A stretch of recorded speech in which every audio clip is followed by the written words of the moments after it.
Namataan yung sentro ni Typhoon Opong kaninang alas 4 ng umaga sa layong 505 kilometers kanluran ng Indang sa area ng Cavite.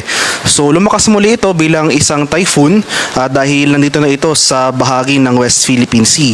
So may tagda itong lakas ng hangin na malapit sa gitna na umaabot ng 120 kilometers per hour at pagbugso na umaabot ng 150 kilometers per hour. Yung movement nito kalukuyan ay west-northwestward sa bilis sa 30 kilometers per hour. So mababawasan na yung mga pakulan na ating mararanasan ngayong araw na dulot ni Bagyong Opong. Nag-issue na tayo ng final weather advisory kaninang alas 5 ng umaga. So less likely na tayong makakaranas ng significant na mga malalakas na pagulan. Gayunpaman, makikita natin dito sa ating latest satellite images itong mga kaulapan na kasalukuyang umiiral sa ilang bahagi ng ating bansa. Ito yung epekto ng trough o extension ni Bagyong Opong. So for today, kahit papalayo na itong si Opong sa ating bansa, makakaranas pa rin tayo ng makulimlim na panahon at mga kalat-kalat na pagulan at thunderstorms dito sa area ng Metro Manila, Ilocos Region, sa bahagi ng Central Luzon, Calabarzon at Mimaropa.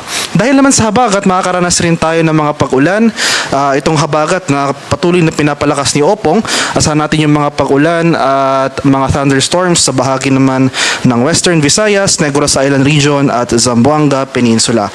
Sa nalalabing bahagi ng ating bansa, sa rest of Luzon, Visayas, and Mindanao, so more in particular, itong central and eastern sections ng mga lugar na ito, asahan natin ang mas maaliwalas sa panahon ngayong araw. Generally improving weather conditions at may chance pa rin ng mga localized thunderstorms. At sa kasalukuyan patuloy natin minomonitor itong cloud cluster sa silangan ng ating bansa malapit sa PAR.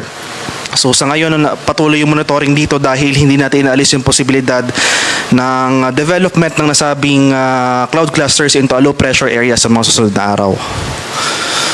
At ito yung ating latest track and intensity forecast para kay Bagyong Opong.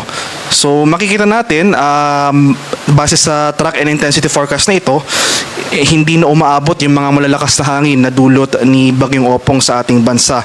So magbabawas rin tayo or nagbawas rin tayo ng tropical cyclone wind signal over some areas. So wala na tayong sustained na mga hangin, possible mga gusts of wind na lang ating inaasahan. So inaasahan natin generally west-northwestward yung paggalaw nito sa mga susunod na oras at lalabas rin ito ng ating Philippine Area of Responsibility this morning or noon. So mamayang umaga or tanghali nasa labas na ito ng ating PAR at magpapatuloy yung west-northwestward na paggalaw nito patungong northern Vietnam. Magpapatuloy yung paglakas ni Bagyong Opong sa labas ng ating Philippine Area of Responsibility habang papalapit kay Bagyong Vietnam na kung saan wala na itong epekto sa ating bansa. At nagbawas na rin po tayo ng tropical cyclone wind signal. So wala na tayo wind signal number 2 as of 5 a.m. Ay wind signal number 1 na lamang yung ating nakataas dito sa area ng western portion ng Pangasinan, Zambales, Bataan, western portion ng Cavite, western portion ng Batangas, northern portion ng Occidental Mindoro kabilang ang Lubang Islands at Calamian Islands. Kaya over this area, sasan pa rin natin yung mga pagbugso ng hangin pero as compared sa mga nakarang araw, hindi na sustained yung mga malalakas na hangin na ito. So sa mga susunod na issuance natin, possible pag nasa labas na ng PAR itong si Bagyong Opong ay maglilift na rin tayo ng tropical cyclone wind signal over these areas.